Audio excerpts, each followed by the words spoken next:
specifically? I live in Florida, so Hey, I know that's yeah. I was born and raised in Mass, but we'll talk a little bit about that too. All right, so looks like we are up and going. Let me get clicked over to here. I'm just gonna throw us right in because we suck at transitions because we're still new. Boom. Hey, look at that. That actually did fade. Hey, everybody. Turner here with a special Friday edition of Guest Quest. Joining me is Moyle Mossberg. Moyle, say hey. Hey. Okay, I guess I did Oh. specifically ask for that. No, that's okay. That's okay. Joining us for our this episode of Guest Quest is Josh, aka Anoriand. You just told me how to say it. It's fine. Anoriand. Josh is also known as aka Gamer Dad. Can be found at twitch.tv/Anoriand, streaming a variety of video games, old and new. He's a TTRPG DM, player and developer, a voice actor who's appeared in media such as Dimension 20 and has been featured on both D&D Beyond and Dragon Talk, as well as a constant fundraiser for charity. And I do want to talk about Jaspers when we get get into this a little bit. I did a game with Jaspers. God, has it been a year, maybe 2 years ago? It was such a great experience, and it's definitely a charity, I think, that does some fantastic work. But before we get too far into it, welcome, sir, and thank you for joining us. No, thank you for having me. I appreciate it. Especially thank you for the fact that I totally beefed sending the booking link. So Josh was kind enough to be like, hey man, you totally forgot to get us ready for this. Can you? I was like, oh crap, that's right. That is now. So let's kind of start with kind of our main focus, which is TTRPGs. I know you stream a lot of RPGs on your stream, but as a DM for TTRPGs, what's the system you probably DM the most? Okay. Okay, so that's hard. If we're talking DMing specifically, Yeah. This again. So I've DM'd publicly, like on stream, for the first time 3 months ago. Like I've been a player plenty, but as a front-facing on-stream DM, first time was about 3 months ago, and it was 5e. But like just DMing in general, I've done plenty. I would probably say the one I've done the most in life is like 3rd edition D&D. But I'm in my 30s. First time I ever played at all was in the 3rd grade. It was the good old fashioned D&D basic rules cyclopedia. Yeah. Okay, and I explain this to people all the time. Like back when there was 7 classes, and it was fighter, thief, magic user, cleric, and then elf. Halfling, dwarf, and elf were classes, stuff like that. So it's been a minute. But the systems I've DM'd and played and had the most fun with be 3rd edition, 5th edition, and then 2 more somewhat oddball ones. The Marvel Universe role-playing game, which not to be confused with the one that's coming out next year or so. It was one from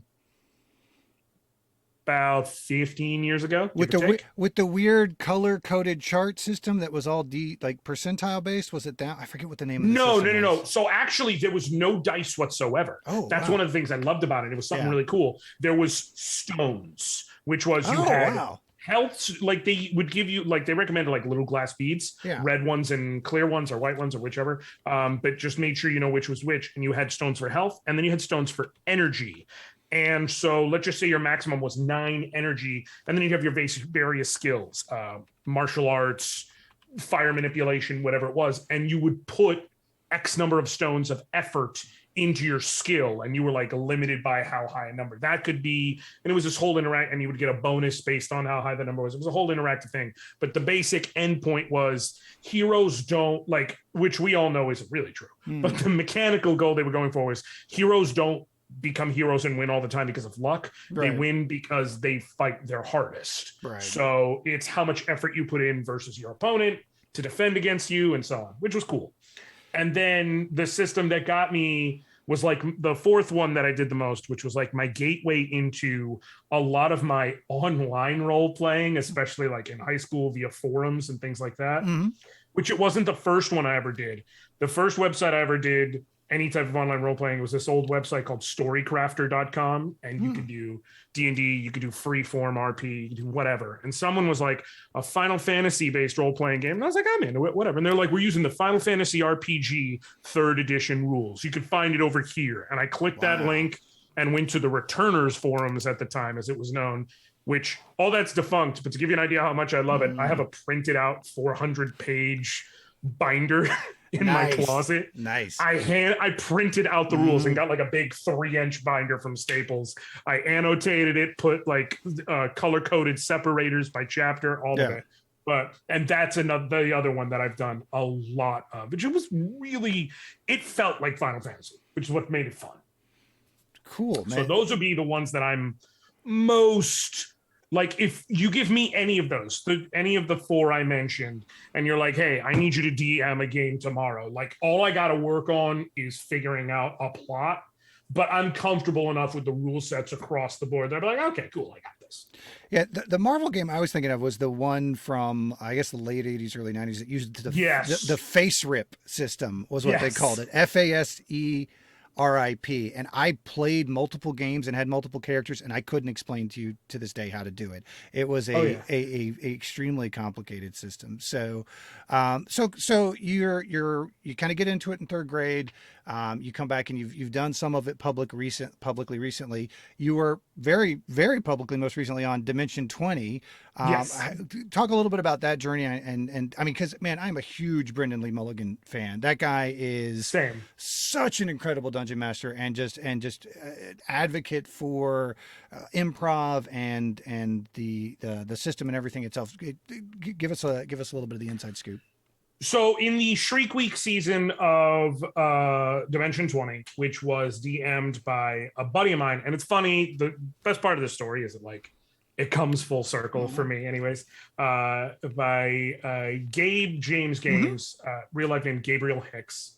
Great dude. I've known him for years. They had a whole bit that was going to happen periodically throughout where they were like, listen, and during the recording of the actual in-person thing, they were like, okay, we're gonna have a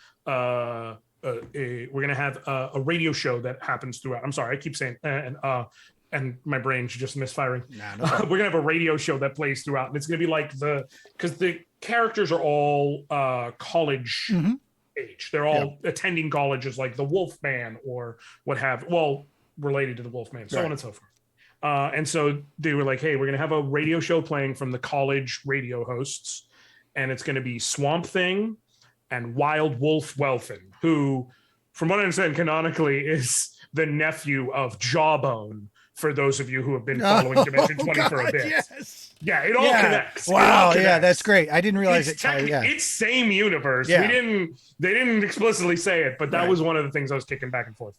So, and the great thing about it, so I've been doing voice over auditions, this like that for a while. But the first major voiceover audition I ever submitted, which I didn't get the role, but the first major one, like I was looking for it, had the equipment, got the room prepped, did everything and recorded like actual blinds of, okay, this character's lines and this voice, like these are the sample lines, so on and so forth, was for a visual novel dating game called Hidden Treasures. Okay. And it's like a visual novel dating game where all the characters are goblins.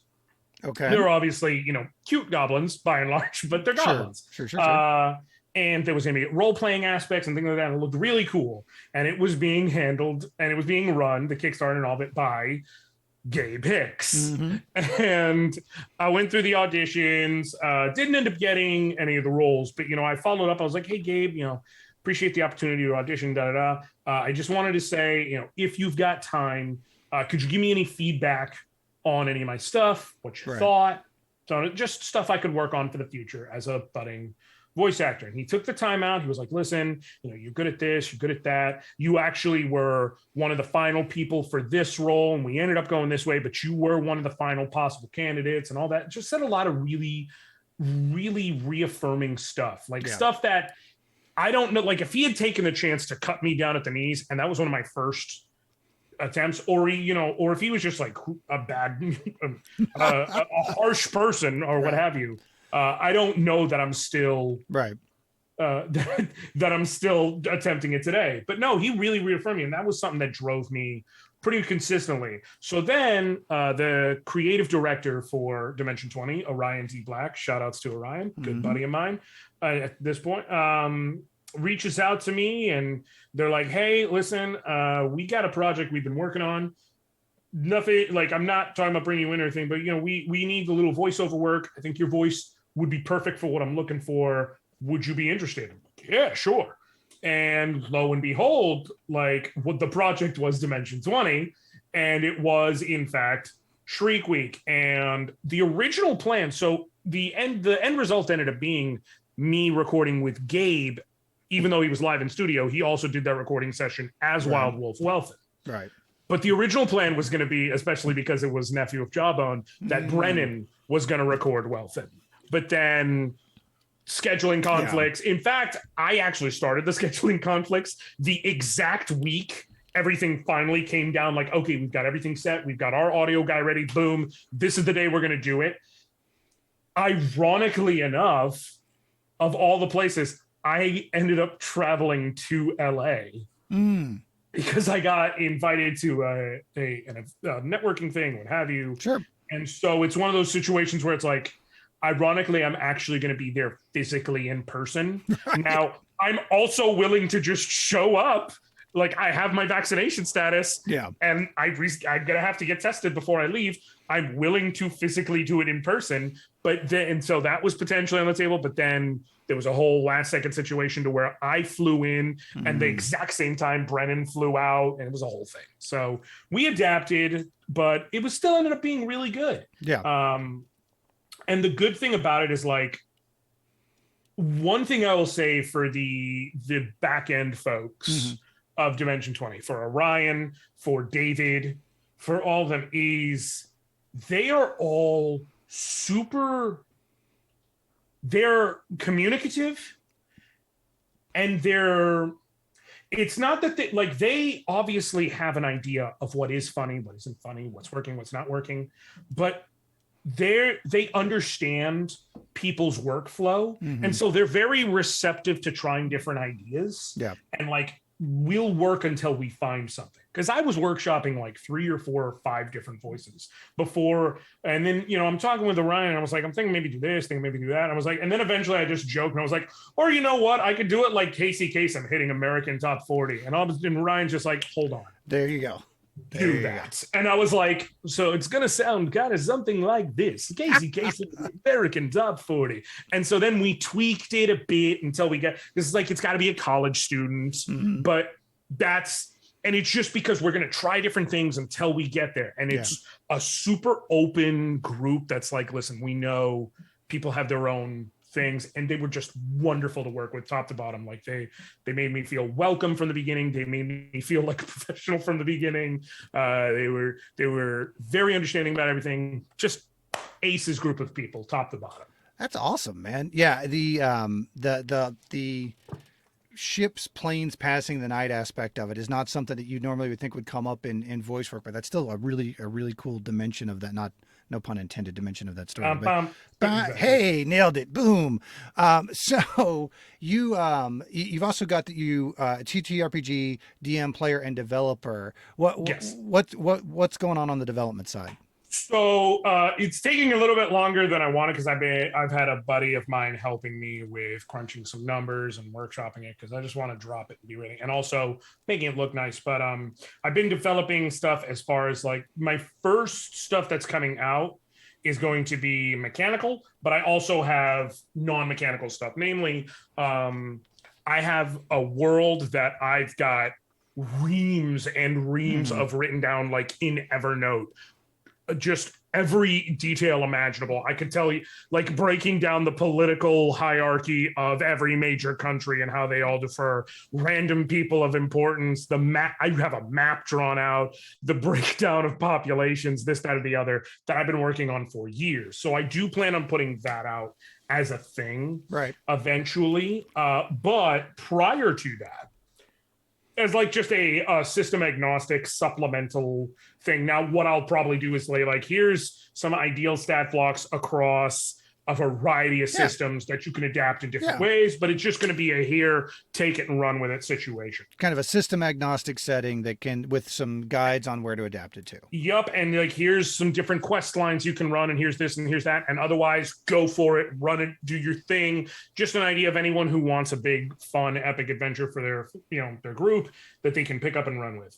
But as on the mechanical side of things, I'm working on 2 separate classes that I want to drop, not subclasses, like straight up classes, which is part of why it's so hard, because like with subclasses, like I just basically got to run it along a preset of abilities and be like, okay, we're going to fill this in, we're going to fill this in, and it just got to make it something feel a bit more fleshed out. Yeah. Classes as a whole takes a bit more work. That's what just the transition, and this is something that I didn't realize till I started taking it on. The transition of what you would homebrew and what you would use in your game to turning it into a forward-facing written publication, because that's what one of our Patreon benefits is DM notes, right? And I went, okay, cool. I'll take this pile of stuff. I'll grab the DM's Guild style sheet and I'll start plugging it in. No problem. It's a lot more. It's a lot more than I thought. It's a lot. I'm like 5 pages in. So about a month. And to say nothing of like the balancing of it all. Yeah. Oh, this is just pure. I haven't even gotten into the wackadoo shit that we've thrown into the podcast, like bags of hammers and dick wizardry. There's a whole level of balance that we are not a family friendly show. Sorry. So, gotta be. But yeah, man, that is a whole extra level of challenge that on the surface you're like, oh yeah, I'll just write it up, and like, no, welcome to play testing. Like I took the what is the name of I took basically a writer's course for encounter development, and they're like, okay, now here's the section of the course where you're going to play test your little encounters with the other class members. It's like, oh wait, I didn't know there would be sharing with the class, but like that they ingrain right from the very beginning. It's like, no, before anybody else can see this, you need to run it through the ringer a few times. And it's been that's been one of the nice things about the podcast, the narrative aspect of the podcast, is my son came to me the same week that I started doing D&D for kind of broadcast purposes, and said, hey Dad, have you ever heard of Dungeons and Dragons? And I was like, yes son, I certainly have heard of Dungeons and Dragons, welcome. So I was actually able to play test stuff with my family before I threw it at the party of 5, and now have got some other contacts that I'm doing it in. But speaking of kids, one of your identities is the gamer dad. Are you doing tabletop role-playing games with the kiddo, or? I actually introduced it to both of them. So I have 2 boys, ages 8 and 7, Gideon and Joel. And a couple months ago, I was basically like, you know what?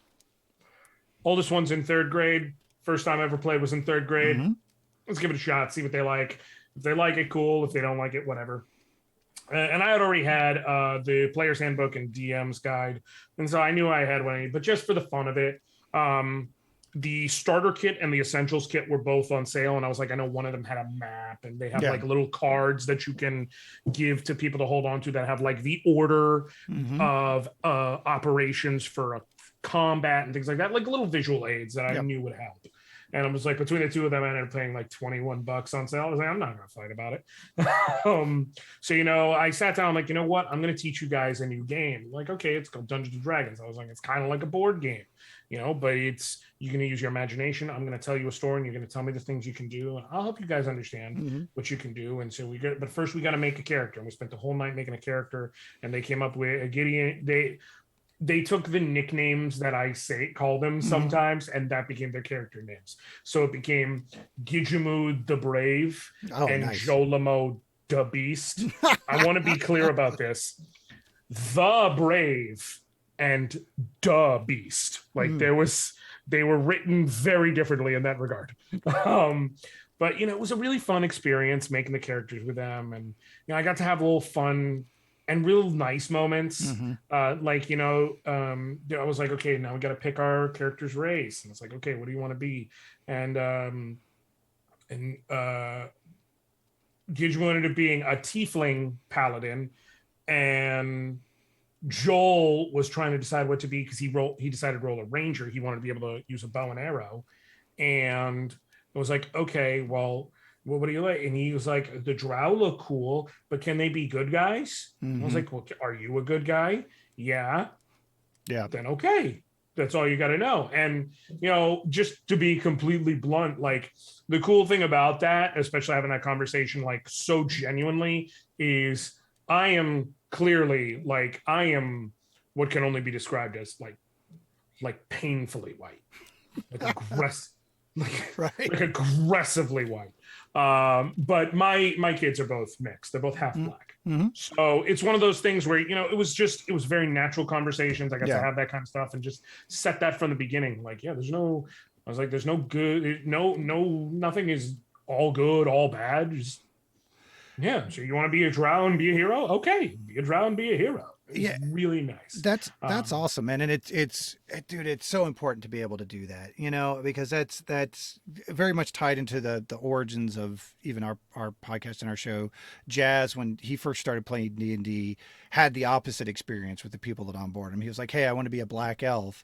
And they were like, well, that means you're a drow and you have to be evil. And he was like, wait, what? No, that's not cool. And so even so that when he when we were starting up Gimme the Loot, he's like, well, I want to play a high elf. Is it cool if I'm black? I'm like, I don't understand the question. And I'm sorry that you had to ever be put into a position where you felt like you had to ask that question.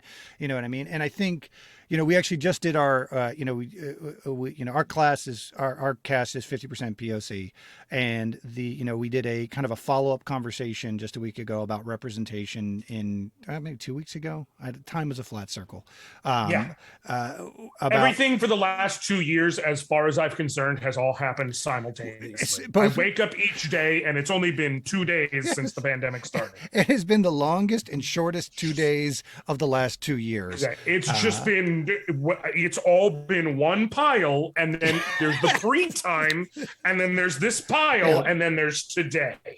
That's it. But just kind of digging back into, obviously there's been a lot of attention and voice paid to taking away some of the institutionally built-in issues in specifically D&D, but the TTRPG space as a whole. And that, there's been a little progress, but it's something that we just got to keep grinding until we feel that it's better. Man, that's that. And I think for the most part, I mean, again, there's asshats everywhere, but for the most part, the TTRPG space and the community around it is an incredible group of inclusive and just such a broad variety of people that are participating in it. I do have a lot of hope for where it can go long term.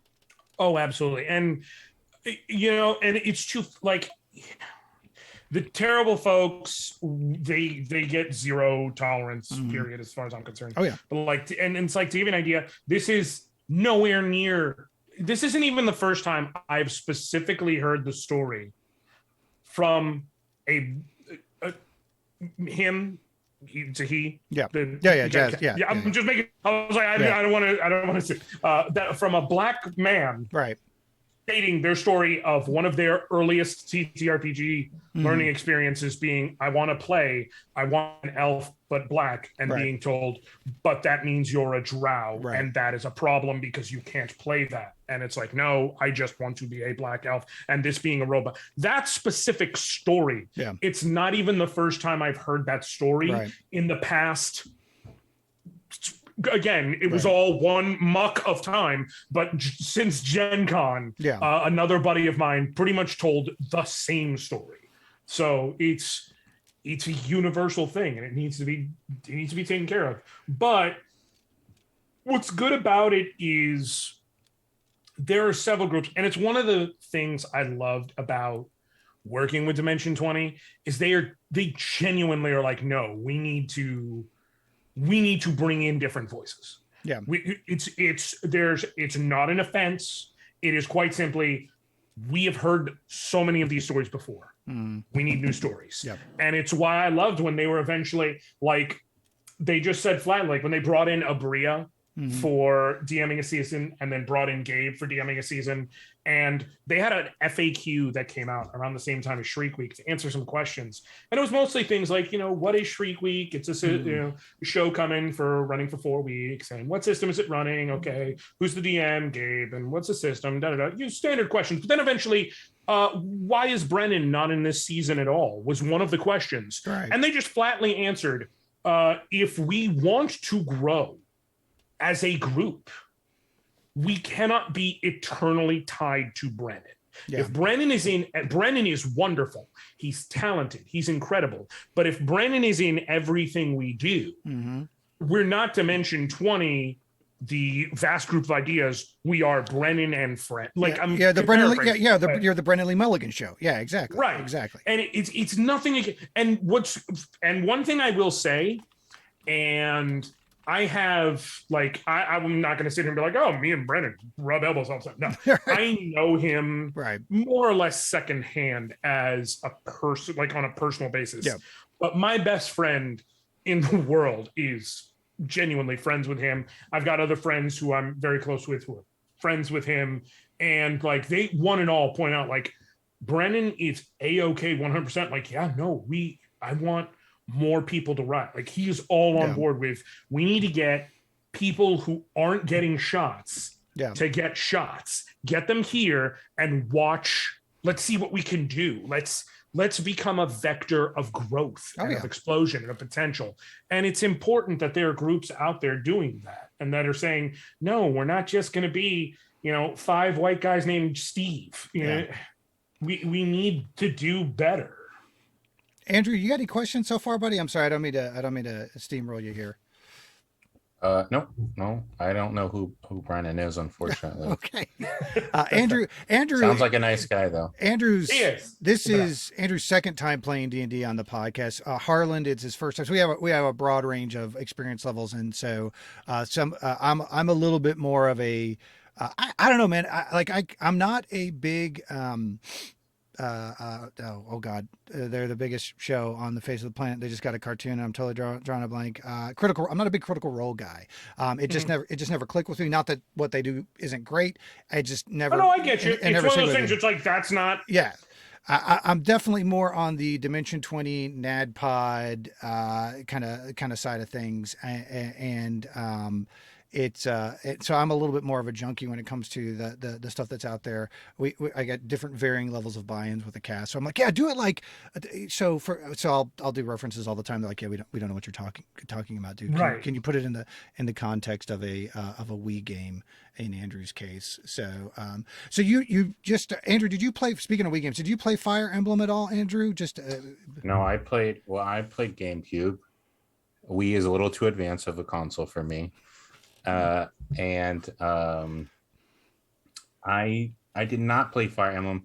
I think the only RPG I played was Monster Hunter for the Game Boy Color, and something happened and it shit the bed like halfway through or something. Like, I'm like, I save after very little progress and like play 20 minutes here, 20 minutes there, whatever. And it made me restart, and I was like, oh, come on.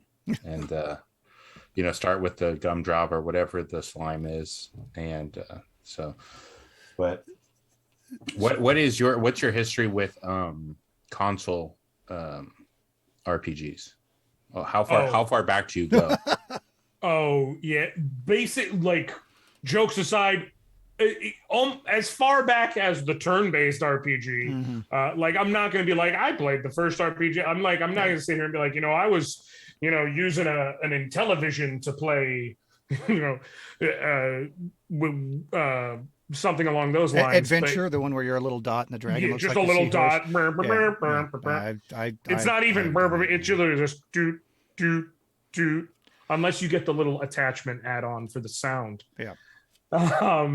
No, but like going back, I straight up cut my teeth like on NES. Mm-hmm. I still have to this day my NES cartridge of Final Fantasy.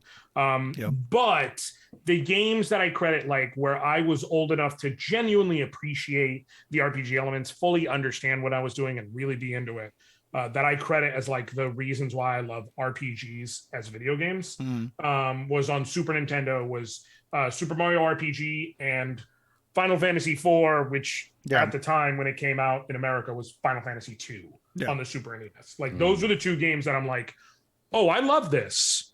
It's not the only thing I play. I still do plenty of platformers, adventure games, things like that. But RPGs are straight up a game that I love.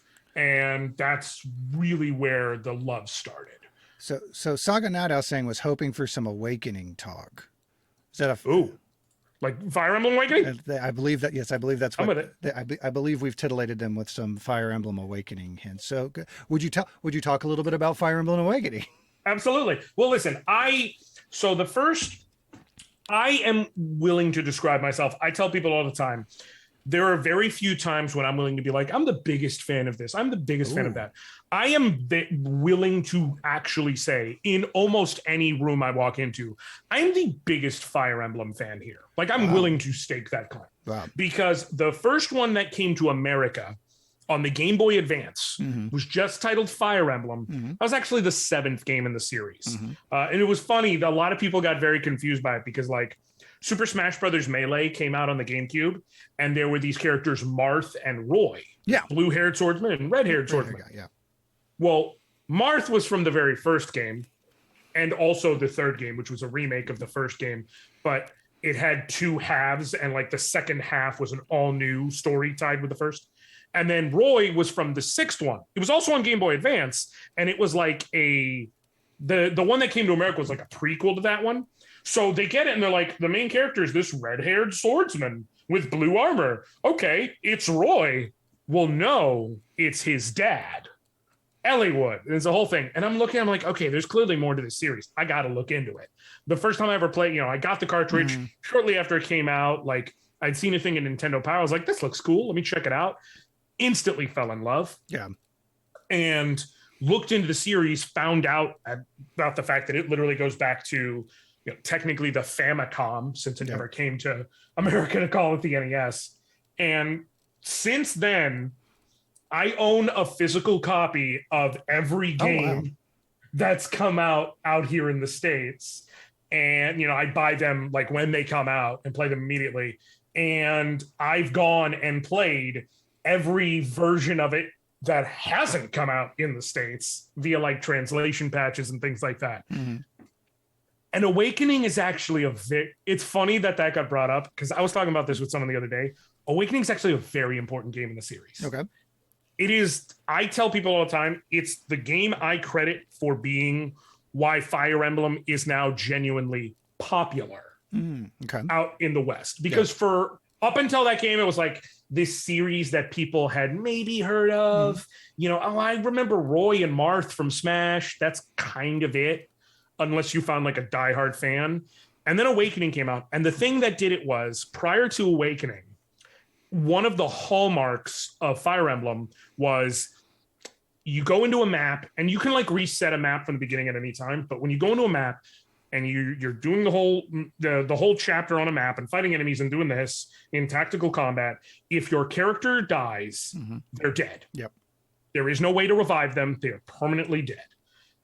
And then Awakening, which, it provides a level of heightened tension, but, that could be a thing.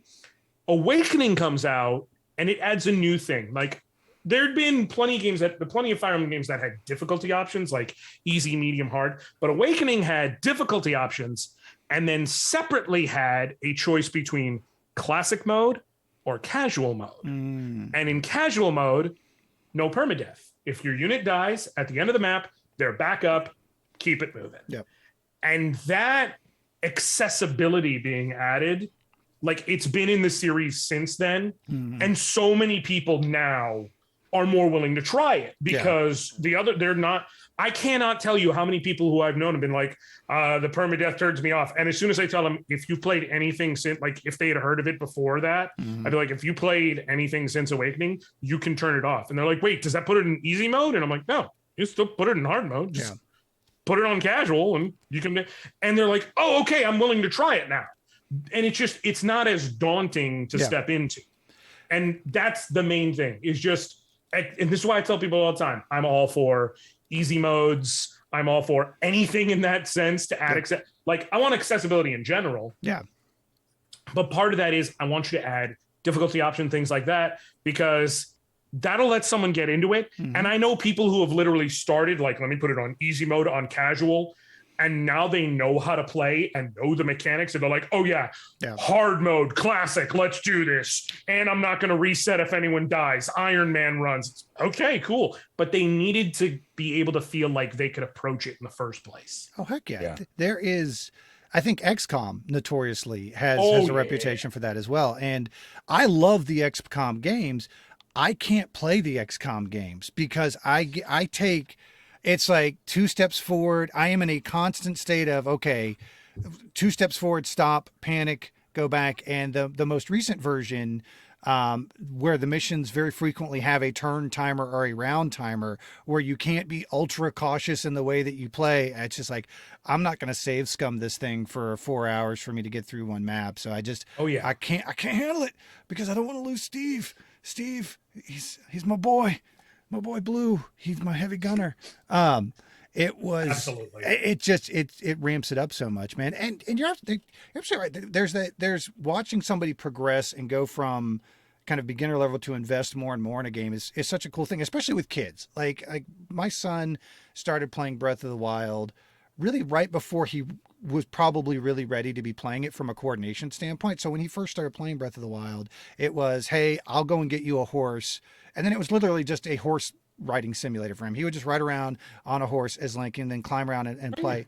And then over the span of about a year and a half, he started to kind of develop to where he could engage in more and more systems, to where at the end of it, he'd literally had inverted the controls and turned the language to Korean because my daughter's taking Chinese, or maybe it was Chinese. So he changed the language to Chinese because my daughter's taking that in high school. And it was like, yeah, check it out how I'm playing now on master mode. I'm like, you've surpassed me in so many ways, my son. Same. No, all I was gonna say is my kids, and it's one of the things I'm happiest about. I ended up getting a PS5 like from the initial batch that came out, and I got Miles Morales Spider-Man. And I had not played like the PS4 2018 Spider-Man. Yeah. So it was good. I got to check out both. But one of the difficulty options was literally it's like a story difficulty. Like, and it literally said like, you cannot die in combat. Yeah. You can't. You will always be able to get back up.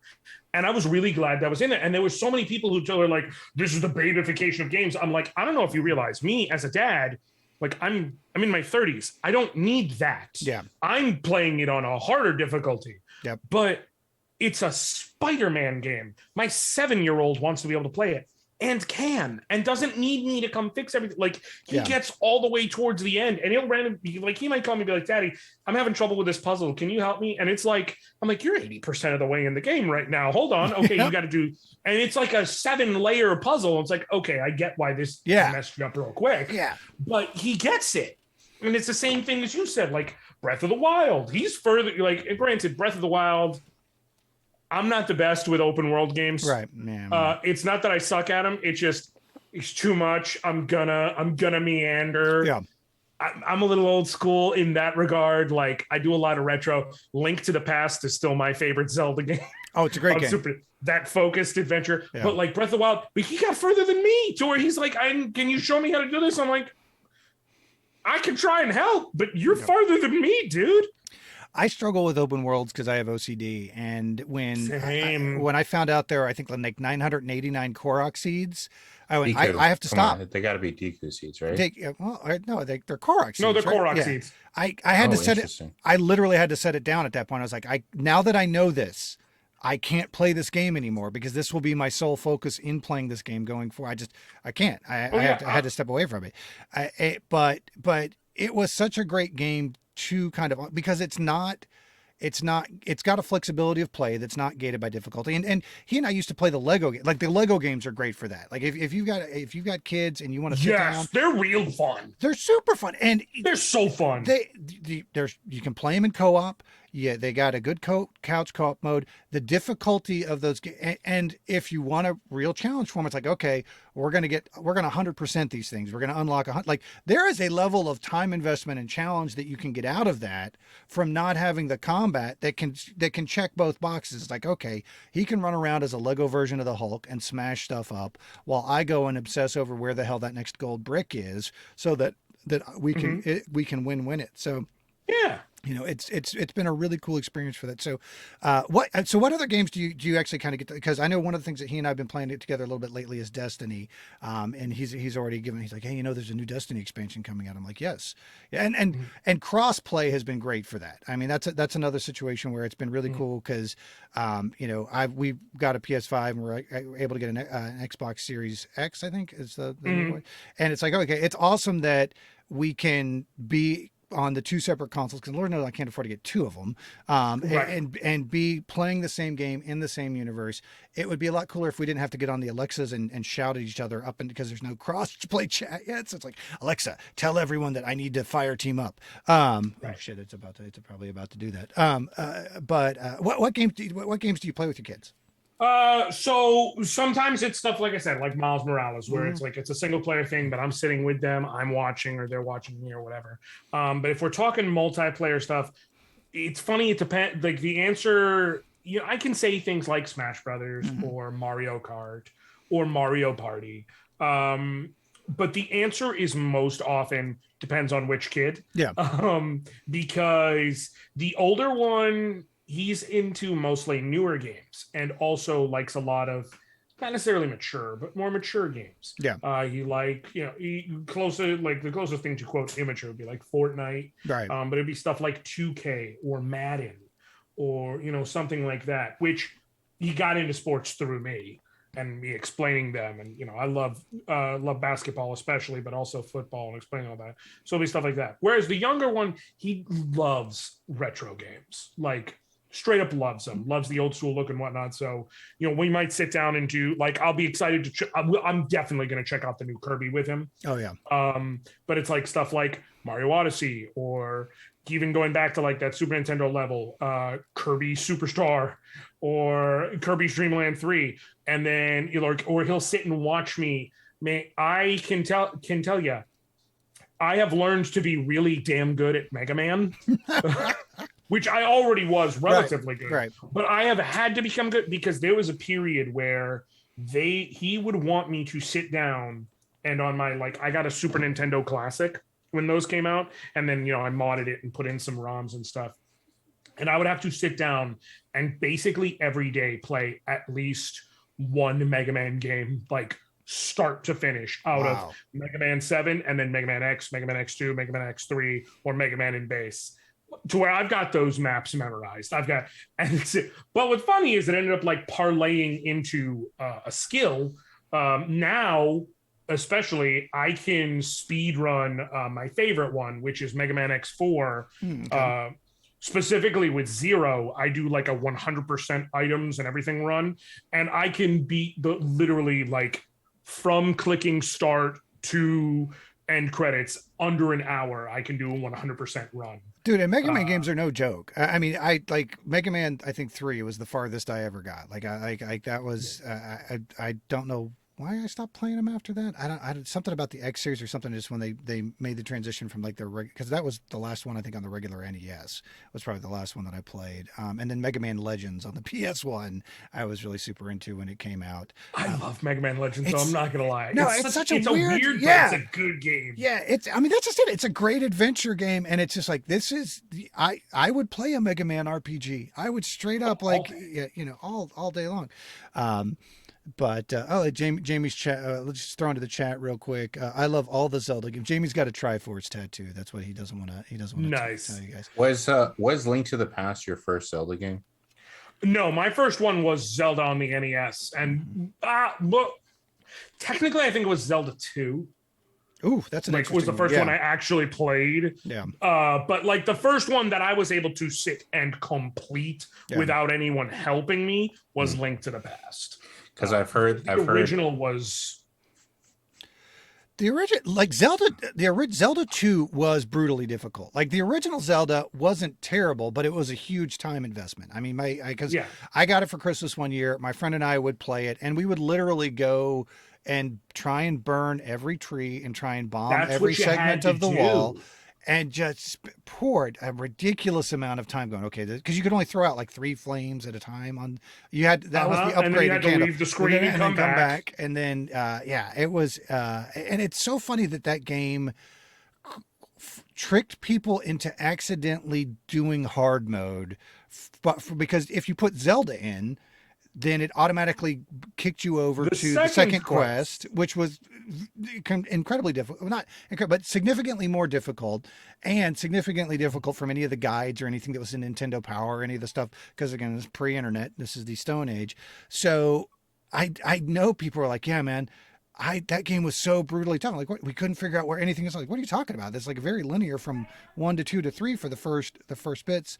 And they was like, oh yeah, no, because I put Zelda in as my name. I was like, well, that's what you get for not being creative or not being an egoist and naming your character after you, like I did.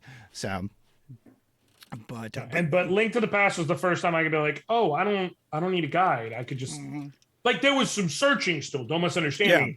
Like, it was the level of intuitive. It's I'm like, okay, very well designed, man. I went back and played like the first couple hours of it because it's on the Switch now, within the virtual console on the Switch, or whatever they call the virtual console on the Switch. And I was like, I forgot how impeccably designed this is, man, where it takes you, without feeling like it's hand-holding, takes you step by step to orient you to the world and what you're going to have to do in such a great way. And one of my things, like, to the point where now, I'll have fun and I'll do like randomizers. And that's kind of how you can tell that game is very well made, that there is literally a program where you can take your ROM and plug it in, and it will take all the items in the game and go, and you can still beat it. Like, there's a great number of ways you can randomize it to where you could, like, it even has checks on the program saying like, hey, do you want to require like knowing about glitches and bomb jumping, or do you just want to be able to just, like, if you know enough treasure spots, you can beat this normally, or whatever you want to do. And it's like, there's different levels there, like, to where if you've got even mild Zelda knowledge, you can beat this game with everything broken, like you got a glitched Nintendo cartridge. And it's like, oh, okay. That's how you know it's a well-designed game at its core, because like the basic functions can only change but so much. You're just kind of getting creative with how you approach it. So to kind of pull back from video games for a second and talk about specifically streaming in general. So you've been streaming for I think you said, how many years now? Almost 3 years. In April, it's going to be 3 years. What got you started? So I had started out doing like YouTube videos and such, doing Let's Plays, what have you. I had a plan to do long form content, this, that, or the other, and then ended up like, I wasn't aware of what Twitch was when I first started. And then a friend's like, hey, you should try streaming. I'm like, what the hell are you talking about? It's like, hey, it's this site and you can play live with people. And so like, it's like, think about how YouTube people watch you. Well, like, they'll watch you live while you play and comment. You can see the chat. And I'm like, all right, sure, I'll try it. And I was like, okay, well, let's do some old school stuff. Let's play some Legend of Zelda. Let's play some Final Fantasy Tactics Thursdays. I'm specifically mentioning that because one of the folks in chat, Yami Ji-san, he was one of my first ever followers who to this day still supports me. Great. Which is awesome. But yeah, no, it's like, I mean, I ended up going live, and it's like, when it started out, it was just a couple people I knew, and now at this point it's like, I built a fun community, a bunch of people who are real supportive and great and understanding, and we try and do work on education, this, that, or the other, all while having fun. And it's the fun thing about that you don't know until you get into streaming is there's support out there. You'll find support. It won't be anyone you knew before you started streaming. Right. Unless it's like people you found, through Twitter or whatever. But I mean, like, Like, when I first started, like I would post on Facebook and, with people who are like family and friends, when I'd be like, hey, I'm going live, da da da. And I haven't done that. And I don't even know how long, because that's not it. It's you find your people, you find your support. I see you got. I think that is I was just talking about this. Like, man, Zoom and camera switching drives me nuts. We lost Moyle somehow. I thought it was maybe somebody jumping on finally, since Jamie's sitting in the chat lurking. All right, now let's toy with this a couple minutes. Bear with me, folks, while I struggle with, yes, I'm going to remove that. Boom, there we go. And then we're going to resize this guy here real quick. Boop, there we go. And then we're going to do this guy. But so if you had tips for new streamers, if you had somebody who wanted to get into streaming, what would be, and I say the same thing to people who do improv. I'm like, I know this is like asking a mechanic, what's the one easy trick to make your car go faster? But right. for what's the one easy trick to help you get into streaming? Okay. This is going to sound really lame. Well, I don't like to use that word. Let me rephrase. It's going to sound really cliche and chintzy, but I swear it's real and true what I'm about to say. But there's like a specific point to it. That is, be yourself. Mm-hmm. What I mean is twofold. One, as far as what you put in front of camera, people can tell when you're genuine. Mm-hmm. And so it's like, I'm a very animated guy in general. I'm a very active, energetic guy. Like, I kind of wear my emotions and my personality on my sleeve. Yeah. This is me about as muted as I get. Like, when I'm streaming, if it's like that's me. That's who I am in real life. And so sometimes I can tone that down if it's a situation like this, be a bit more calm. But I tend to be a pretty energetic and hyperactive, just a guy with some energy to me. But people can see that's real. Now, it's not going to be everyone's cup of tea. Yeah. That's fine. It doesn't have to be. But the people who come know they're getting me. Right. The other part of that, though, is don't try and chase what's popular thinking it's going to get you somewhere. Right. I have seen any number of people like latch on to some popular game or something like that. And that's not to say don't try new things. I've played Among Us since it's come out. I've played Fall Guys, but like just for fun to try them. But that's not what I do as a streamer, and they know that. And like my audience knows that. If all of a sudden tomorrow I was like, all right, for the next month I'm only streaming Fortnite, like I'm not going to get anywhere. Right. But you can try new things when it comes out. If you're genuinely having fun, all right, go with it. But play what you want to play, and you will find the people who want to be there for you. Yeah. And that's why, like, there are people out there who are absolutely like single game streamers, and there's nothing wrong with that. If you are really good at this one thing and you just want to do this one thing, that's fine. But I've found that when you do that, oftentimes people are coming for that thing. And so if you're like, well, I'm tired of this thing, I want to do something else, people are like, well, I'm here for that, so I'm gonna go. Yeah. I don't have to worry about anyone getting used to what I'm doing, because I'm telling you right now, if you're specifically coming to Twitch to look for like the world's 1437th best player of Parasite Eve, then cool, you got me. But if you're gonna be sad when I'm not still doing that. Yeah. But it's just one of those things where like I know I'm going to bring me to the table, and I don't have to worry about getting accused of faking it. I don't have to worry about any of that. And like the other thing is, because I'm kind of just doing what I want, like I was saying beforehand, like I've been going through, I broke my foot a couple weeks ago, I've been going through some stuff. So it's one of those things where I'm like, you know what? I'm stressed. Yeah. I'm not going to keep going with the stuff I've been doing. I'm just going to kind of play what I want for 2 weeks. I'm going to do some drafts in Magic the Gathering Arena. I'm going to play some Monster Hunter. One day I was like, I'm going to boot up Stardew Valley and just start a new farm just to chill and relax and have fun with it. And people still come and hang out and talk with me because the game is just kind of there. Now, there'll be new games that like I'll be interested in. Like there's a new game coming out called Triangle Strategy. And like I've been talking about that for like a year. Like I'm playing this game the moment it comes out. I don't even stream on Fridays. I'm going to stream that Friday for like 6 hours. And then we're going to continue from there. I'm going to beat this whole game on stream when it comes out. I'm so excited for it. But that's me saying like, hey, I'm really excited about this. It's not me saying like, I know this is going to be popular. Right. You know, there's a difference. So it just be you. Well, yeah. In this particular, you're the content, not the game in that particular situation. And it's your connection with the activity that you're engaging in that's the draw. So as long as you've got that connection and that passion, that's what people are gonna come to watch. Exactly. Yeah. So and it's just one of those things where like I know it sounds cliche, and you know there'll be people like, well, what else? And I'm like, just don't expect things. Yeah. Like if it happens, it happens. If it doesn't, it doesn't. Just kind of take it as it goes. But just be you. Genuinely reach out. Genuinely talk to people. Genuinely try and get folks involved. And the only other thing I can really think is like, people say like, what kind of equipment, this, that, or the other.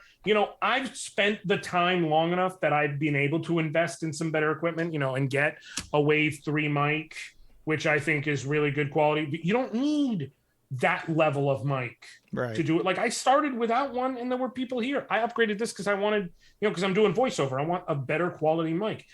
The ring lights I use, man, these are some $12 on Amazon specials. You just get a couple of them and aim it and work here.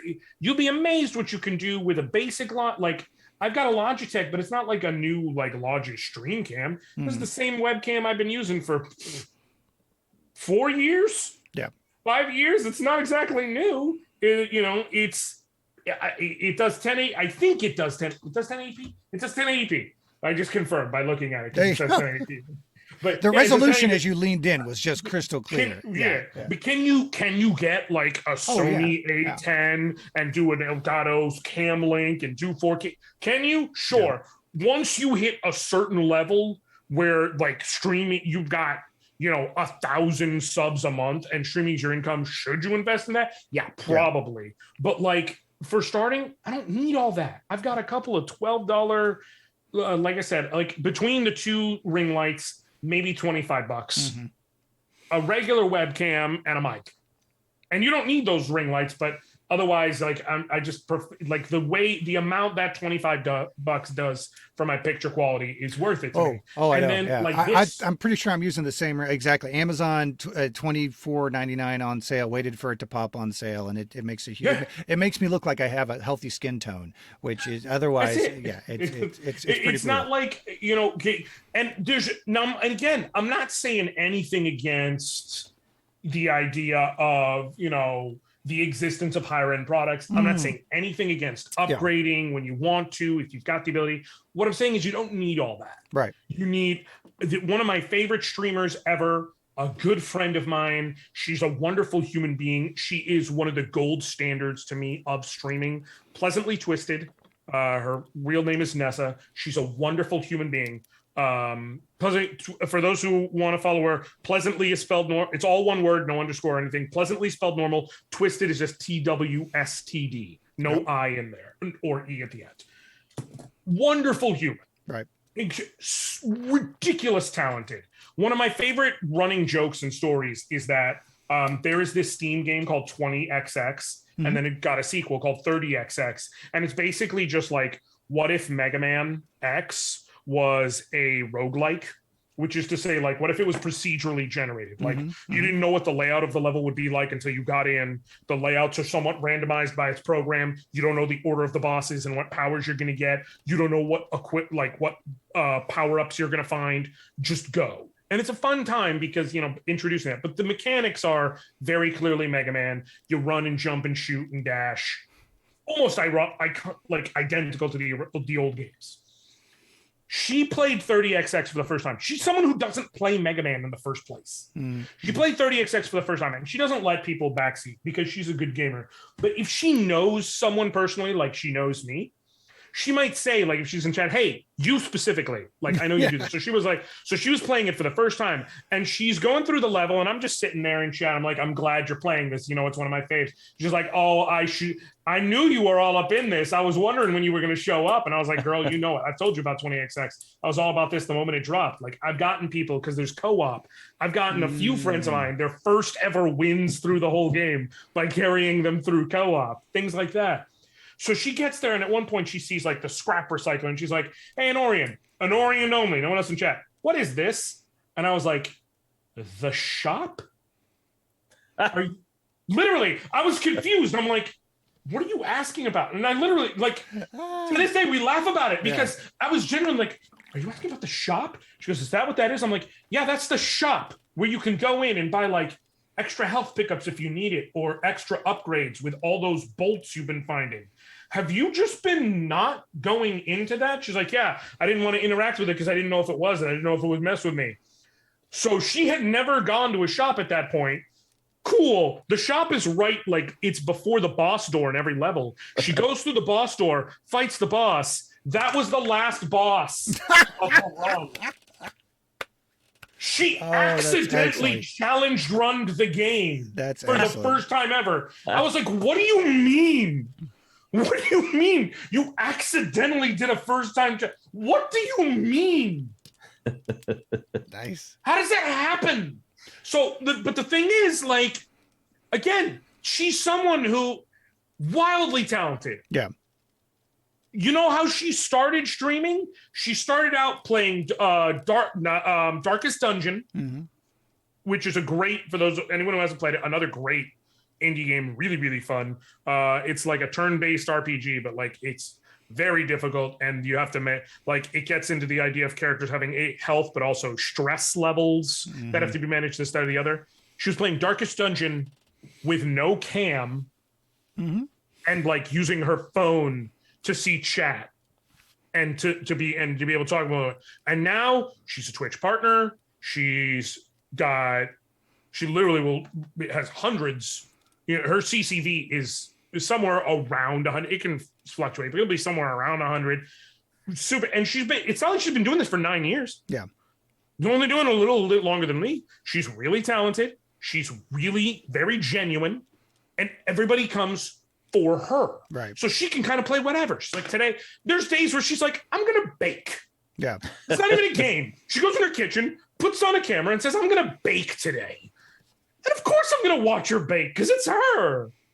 Well, you know? And I think, and I'd like to get your opinion on this too, with, you know, obviously the pandemic and then the last couple of years changed not only the way that we lived our lives, but a way that a lot of performers had the ability to interact with their crowd. So people who might have not, like stand-up comedians, DJs, there's I think a broader variety of content that has leapt into the streaming realm over the last 2 years because of COVID than where previously I think the original conception was, yeah, that's where people go to play video games in front of other people, right? Where now it's like, hey, remember public access? It's like Wayne's World, except way easier, in certain ways. You know what I mean? Like, because it is very much a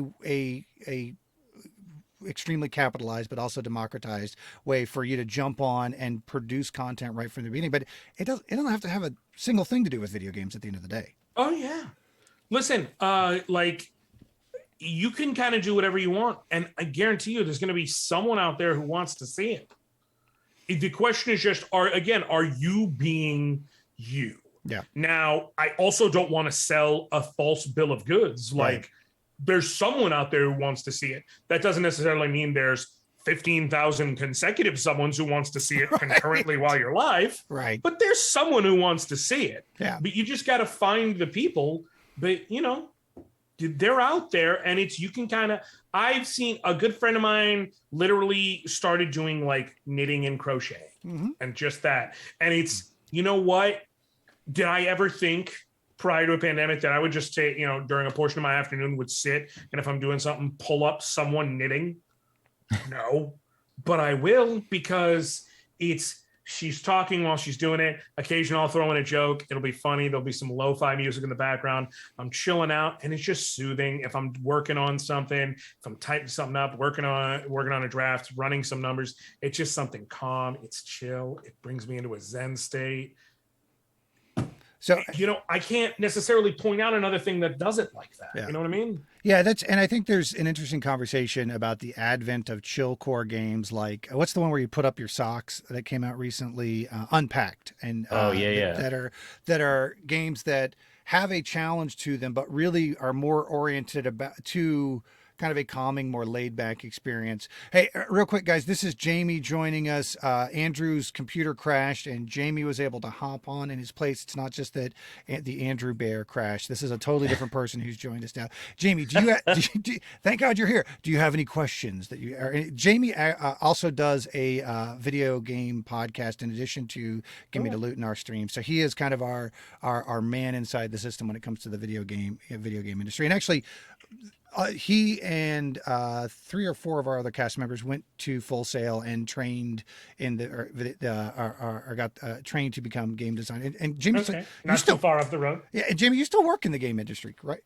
Yeah, I do mostly educational kids games right now, but yeah, I'm still doing it. So, do you have any questions? I know you're also following along. You're also our big Zelda guy. So, throw out some Zelda stuff. Some Zelda stuff. Oh man. Well, I heard you say that Link to the Past is the one that you like the most. Is that correct? Yes, that's my favorite as well. So that is the correct answer. Listen, I've said before, like I can be objective about things where I'll be like, here's how I subjectively feel, and here's what I think is the objective truth. And like I've said before, with Breath of the Wild, I think objectively it is maybe the most important Zelda game outside of Link to the Past, because like it is the one that had people realizing like, oh, a Zelda does not have to be go to this dungeon, find an item, go shoot that boss in the eye, go to this dungeon, get a hook shot. Like it doesn't have to be that. And I'm glad they did it because of that. And it makes them a bit more free and loose. And they kind of started it with A Link Between Worlds on the 3DS. And this is where they were like, we're just going to break everything we've known, start fresh, do something wild, like no pun intended, wildly different, and see where it goes. And it was great. And it was really successful. And that's awesome. And for me, it's like a 7 out of 10. I can't stand I call it the weapon fragility system. Like I understand why it's important. I understand why they did it. Weapons are too fragile for me to enjoy as a guy who gets OCD about his gear. So that's the thing for me. I can't stand how far flung the world is because I will meander. Man, I'm not going to stay on the path and focus and do a quest. I'm going to get lost, and then I'm going to run out all my weapons because I keep running into enemies and they break, and it's a self-fulfilling cycle. It's not for me. It's not even in my top 5 of Zelda games. But I don't think A, it's a terrible game, and I still do think B, it's objectively important. But am I going to go back and play it tomorrow? No. It's why I've actually said I'm not going to get, most likely at least, I'm not going to get Hyrule Warriors Age of Calamity because they announced a new Fire Emblem Warriors, and I'm like, well, that's going to be where my focus is going very soon because it's Fire Emblem. That's the only excuse I need. But I played the demo of that a little bit, and I was like, oh, this feels mechanically like what if Breath of the Wild gave me small, focused missions in understandable areas with linear. Oh, I will play this. Like, this is exactly what I want. Give me the same mechanics and puzzle solving and everything, but give me a focused area to work in. That's it. That's all I want. I wonder if we'll ever get back to the more like smaller Zelda now that like the open world ones caught on so big, because like it just seems like they're gonna run with that for a while now. For a while at least. And that's kind of gaming in a whole. Like, I've had a whole soapbox about this, but if I may dovetail into a really minor thing that just it's a thing for me. Games are too long. Yeah. I'm a dad. Yes. I remember, like, when a company's like are like the big kind of example of it recently was Dying Light 2, when they were like, our game takes 500 hours to complete. It's roughly as long as walking from Madrid to Warsaw. And I'm like, and everyone kind of reacted with, hey man, I don't know what you're going with here. This isn't the way to go. But then they're like, okay, but being more realistic, the amount of time it takes to properly complete the game for just a regular person, it can be beaten in like 80 hours. And I'm like, you're still not helping the case. Listen, I want to be clear. I will absolutely put 80 to 100 hours into a game if I love it that much. I know I will because I've done it. Yakuza Like a Dragon is a game I have poured my heart and soul into. I put 100 hours into that with more than one run. Final Fantasy VII Remake, between regular mode run, hard mode run, getting into the DLC, I put 100 hours into that, maxing all types of stuff because I loved it. But I literally have to love it and go out of my way to do it. When you tell me in order to enter the game, to beat your game, it is a 100-hour journey, that is not a selling point. That is a threat. Yeah. No. that is a threat against me. I'm a dad. I ain't got time. And it's part of why I've told people, like, they had Spider-Man on the PS4 in 2018 and then Spider-Man Miles Morales. And I've now since played both of them to completion and did 100% of the map and everything. I will pick Miles Morales over the first Spider-Man 11 times out of 10 because I 100% beat that game in about 16, 17 hours. And then there was stuff that you could only do with New Game Plus. But because I had beaten the game in literally like 17 hours, I was totally willing to go into New Game Plus. Yeah. I was like, okay, sure. I'll go back in and re-experience it and get all these little odds and ends I couldn't get before without getting here, because I know that my end, like, I'm not going to have to collect everything quite the same. I'm going to be a higher level. So at the end of this, it's going to be a total investment of what, 30 hours for 2 full playthroughs? I can do that. It's the same thing with people keep saying like, and the last thing, and then I'll let you take it there. But like on the, they'll talk about the golden standard old school RPGs and like Final Fantasy VI, or at the time 3, and this game and that game, and then Chrono Trigger, and it's like these 30 to 40 hour RPGs. Wrong. Chrono Trigger, one of my all-time favorite games, was not a 40 hour RPG because they made the New Game Plus and they had 13 different endings and it was perfectly designed to where you never needed to grind. You go back and play Chrono Trigger right now. I don't care if you have never played it. I don't care if you haven't played it in 20 years. You can beat that game without grinding, or maybe doing it just a little. You can beat that game and do the end game stuff to get like extra weapons and armor here and there within about 17, 18 hours. Whole game. And then the New Game Pluses are faster because you're a higher level and you just cruise through the beginnings. So like, please stop making these 150-hour games. Give me a smaller experience that I'll actually finish. Yeah. Please. I'm begging you. Yeah, that's all I can play now is stuff that I can drop in, play for 15 to 30 minutes and then drop out. And if I feel like I can make substantial progress while doing that, like Hades was the perfect game for that. Like I could come in, not even go all the way through a run, get halfway through a run, click that suspend button on the Switch and walk away and feel like, hey, you know what? I just didn't waste 15 minutes in a game. I feel like I played a fun game, made some progress, and now I can come back and pick it up later. Not being able to pause a game is also, it's like, guys, you got and I got kids. Who knows what could happen at a moment's notice. I need to be able to hit a button and walk away from this and not lose everything that I've been doing. I do not understand games. I mean, I understand MMOs where other people are involved and stuff like that, but I need to be able to walk away from a game and not have it end the game. Mm-hmm. With Hades, like you can even, and it's like you said, you can have this run be like, you know what? I need like 3 more keys to unlock this next ability. So I got like 20 minutes. Okay, I'm going to hop in a run and I'm just going to keep looking for key doors. And if I can find a 3rd key in 20 minutes, cool. I'll kill myself after that. Who cares? I just unlocked a new ability. And then next time when I can sit and play, I've got it unlocked. I'm done. Like you can do that. And you can put as much or as little time as you want. It's lovely. Yeah, I'm playing Nobody Saves the World right now. That's my drop-in play for I've 15, heard 20 good minutes and things walk away. about that. Man, it's it is beautifully unbalanced in the right ways as you get in and you kind of play with it a little bit. It's got some Zelda vibes to it. It's pleasantly weird. And yeah, I can come in and sit down, play for 15, 20 minutes, do one of the quests to advance one of the subclasses and drop right the heck out. And still feel like I got something done and had a great time playing as a weird magician that throws exploding bunnies at people. It's incredible.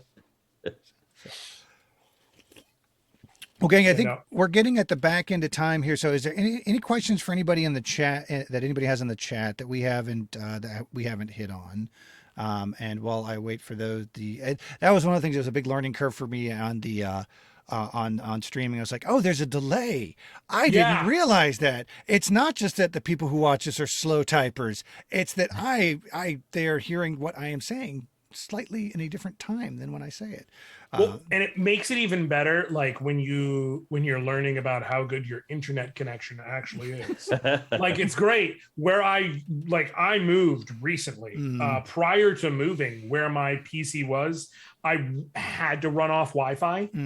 Now I have it directly connected, tethered in. Yeah. I have not had a single issue since, and it's lovely. I've got a great connection, and like I have Spectrum, but I know because of how they had to handle it, they literally had to come and install all new wires. Oh, nice. Because there was a construction thing next door and they ended up tearing up all the wires accidentally. So I know I got all brand new wires. So it's working great. I'm like, I know it's going to continue to work great. That's wonderful.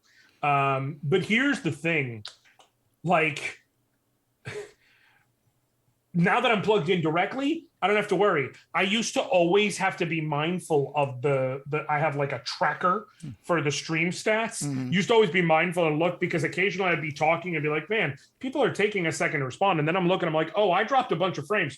Hey, everybody, you should refresh. You're probably, and then I'll go check, like pull up the stream and because what I do to see if there was a continuous issue is when I start, I pull up a window of my stream alongside me so that if I start having an issue, I can pop over there. And if I see it's way delayed, I'll refresh it. And I'm like, okay, it was just a one-time spike. I'm good. Right. So there'd be the times I'd go and look and I'm like, hey, everybody, you should, I'll go and check. Hey, you should refresh, because you're literally like a minute and a half behind me if you were here, whatever spike was going on. And then people would, and getting used to that, real fun. Yeah, it's crazy. We bought the place that we're at. We bought, and an engineer had lived here previously, and he dropped hardwire connections in every room in the house. Nice. And so I did, and then AT&T put fiber optic into our neighborhood. So it's like any other conversation we have now is, okay, well, what are the schools like? And then number two, what is the internet like, and how much will it cost for me to get plugs in? It's beautiful, but I can't go back, man. I can't go back. It's a curse. You're stuck with it forever. I can't move backwards. There is the before times. I can't even imagine. Like I've got like my Alexa's on Wi-Fi, but that's it. But everything important is plugged into the Juju. And I'm actually fixing to start a job with a computer cable manufacturer and importer. And in the interview, I was like, so we got the hookup on the Cat 6EA, right? Like, you guys are we're gonna replace all that network cable in my house, right? So that's gonna be exciting. You gotta cover yourself. But question from the chat: how did you get into creating a podcast, finding guests? I guess that's more of a question. I'm assuming for you. Yeah, for us. Well, so yeah, because it's your guy. Yeah. So the 2 years ago. A little over 2 years ago, a guy that I knew from World of Warcraft, who I'd met during Brewfest, who I had gotten to be really good friends with in real life, said, "Hey man, we're fixing to go into the second season of our D&D podcast. Would you want to jump on?" And I said, "Sure, sounds good." And I literally, again, the same week, my son came to me and went, "Dad, have you ever heard of D&D?" And I went, "Well, the skies parted, the D20 floated out of the sky and landed into my hands." And I said, "Okay, this has got to happen." And so that's what started me doing it. That first podcast didn't really work out, and as I could kind of see it getting it towards the back end, I was like, well, I got this group of guys I played Destiny with, and it would be there's a really good dynamic for the story that I kind of want to tell for the D&D podcast. It's a diverse group of people, so it's not going to be 5 white bros sitting around playing D&D again, although we are incredibly broy on Gimme the Loot. So let's start that up and kind of get that going. And then that eventually evolved into us doing some streaming content to fundraise for Game to Grow, and then just to do some variety content, because creating a podcast, editing is the boulder that I roll up the mountain to have roll back over me. In fact, when I get off of this, the first thing I'm going to do is strap right back into that episode edit, because I've got one due on Tuesday. So getting out and doing some community interaction through collaborations and stuff is really a great way for us to meet the community, and a great way for me not to have to edit stuff too much afterwards.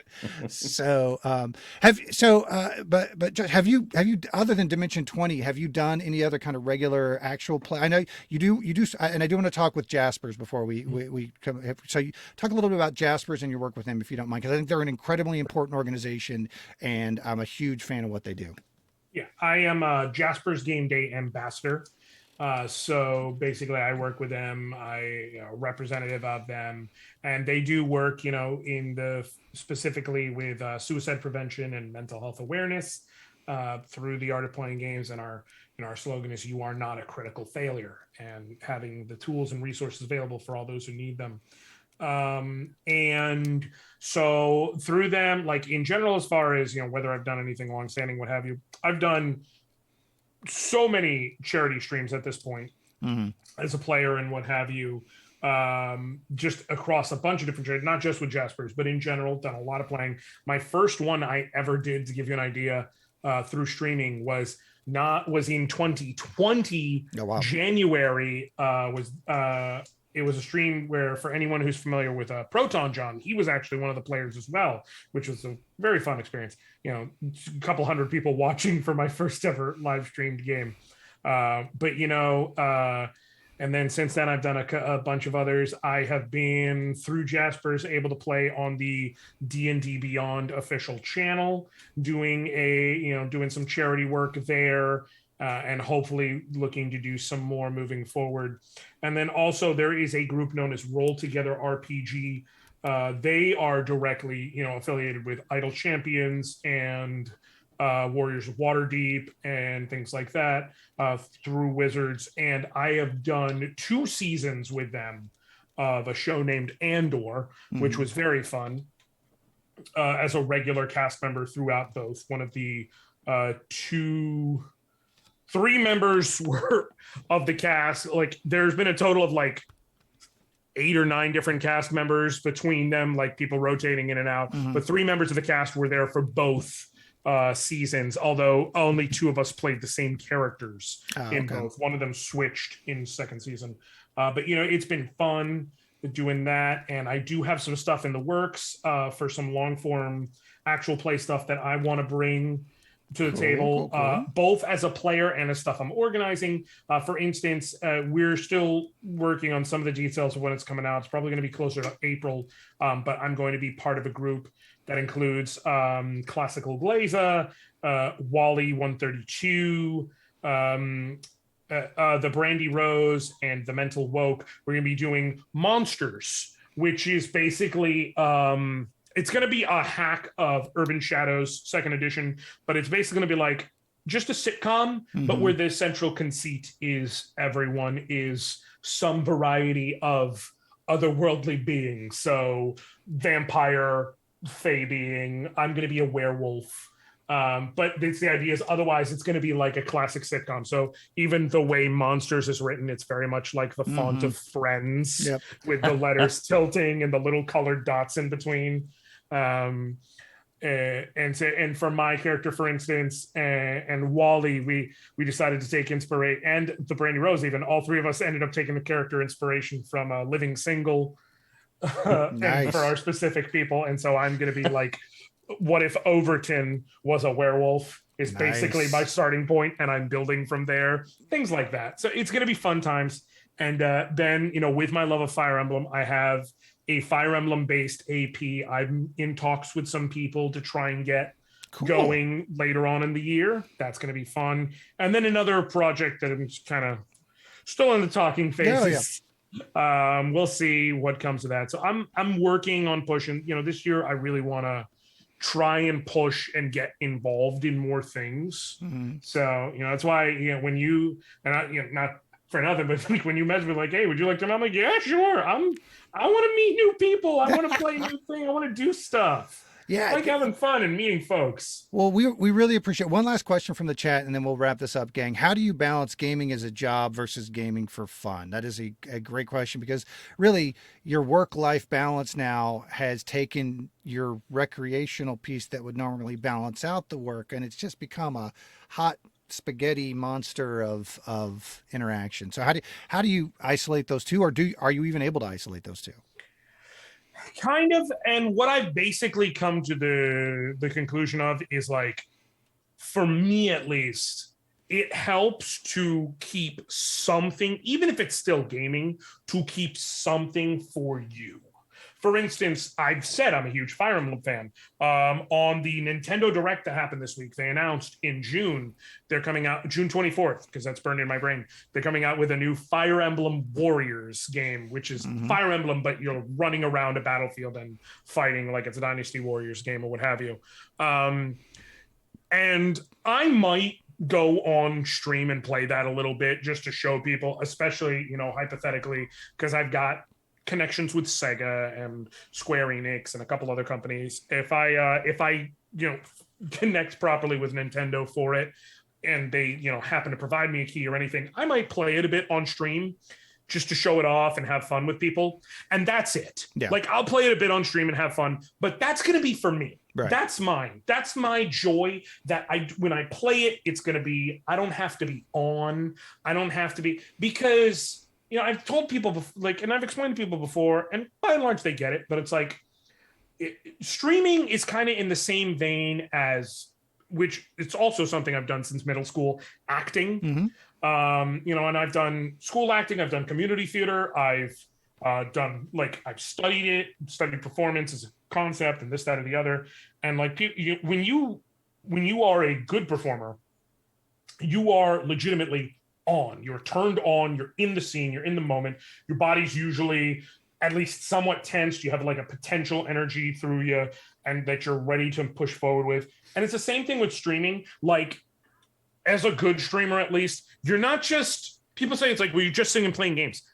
A good streamer is not just sitting and playing games or sitting and playing D&D or whatever. They are there. They're part of it. They're in the moment. And you have to be pouring out energy, and that takes something, and you end up attaching it to what you're doing. It's the same reason why I tell people all the time, there are very, Magic Arena, because it's so specific, is the one game, especially because it's keyboard and mouse and how I have to think, is the one computer game I will often play outside of streaming. But by and large, I don't do computer gaming very often on my own. It's very rare. A game really has to take me, because this is work for me. This is my workspace. Yeah. And mentally, when I'm if I move away and I'm at a TV and a console and I'm that's relaxation mode. Right. And I separate things. It doesn't mean I can't, it's just easier. So presetting having a game no, this is an off-stream game, this is a me game, this is a game I'm playing for myself, is a thing. Before Christmas, I got as gifts from people, got it as a streamer, not people personally. I got both Marvel's Guardians of the Galaxy for PS5 and Ratchet and Clank Rift Apart for PS5. I was like, which one do y'all want to see? Because I'm going to play one of these on stream. The other one became just for me. It became something I got to play and enjoy. And it's not that I don't want to share. It's that I have to segment something, or else everything mentally becomes work. Yeah. And I need to have that thing where I'm no, I need my own space now. Right. And there's very different stakes with it. Recently, I stumbled ass backwards into appearing on Conan O'Brien's side podcast. And nice. The Conan Needs a Fan thing, they were like, tell us an interesting job you have. I was like, professional dungeon master. And they're like, Conan would like to talk to him. Like, I don't know what to do with this. I don't. But after that, somebody from Austin reached out like, hey man, do you want to put like a gaming table together? And up to this point, for the last 3 years, really, I had only been playing D&D in 5th edition for performative purposes. And so I went, dear God, yes, I want to have a table that I just play for. Yes. For people who will not be recorded, will never be on a stream. I certainly am going to take some of the shit that I do here that works and use it on the podcast later. I mean, don't get me wrong, right. upcycle the shit, but the stakes are so different doing that, because I don't have to worry about, oh my God, this combat is running an hour and a half long. This is going to be a drag to listen to. It's as long as the players are engaged and are in on the encounter and enjoying themselves, that's the joy of the moment for me. And I really get to experience that particular piece of it. It's a whole other separate challenge, because I am now DMing for complete strangers for the most part. And I'm like, I don't know where any of these people's hot buttons or cold buttons are. So I've got to kind of suss that out a little bit, which is also, that's a really cool social challenge for me, because I am not outgoing. The fact that I am putting my mug on a screen in front of people and talking is baffling to me, but it's been a really cool experience, and it's really fun to do. So cool, gang. Well, we're gonna wrap it up real quick then. Thank you so much, Josh, for coming on. Josh, you can find him at an Anoriand GD, yes, on Twitter, GamerDad Graham on Instagram, youtube.com/GamerDad, and then of course ANORIAND on Twitch, correct? Or has it got the GD at the end of it on Twitch as well? It's just Anoriand. No, it's just on Twitter. Someone has had that name Anoriand for literally, like, as far as I can tell, they retweeted literally 2 things back in 2012. Yeah. It's someone where the account is in France, and I've never been able to have it. And I keep watching. I'm like, one day this account is not going to. I keep being like, maybe I can report the tweets that they retweet. But they don't have anything they've tweeted. It's just retweets. I'm like, you son of a, tweet anything. I'll report it into oblivion until you're gone, and then it's mine. But no, so it's got to be an Anoriand GD for now. Well, we'll get we'll get all those socials up in our Discord. We'll get all that out when we because we'll put this back out in the podcast feed in a couple weeks on our off week when we're not doing a campaign episode, and we'll make sure to list everything out there. Thanks so much for coming on, man, especially for being flexible in the scheduling and on the timing and stuff. It was absolutely a blast meeting you and taking the time to chat with you. And this is the point where I ramble on endlessly till I figure out which button stops the stream. So make stream end now. Night, everybody.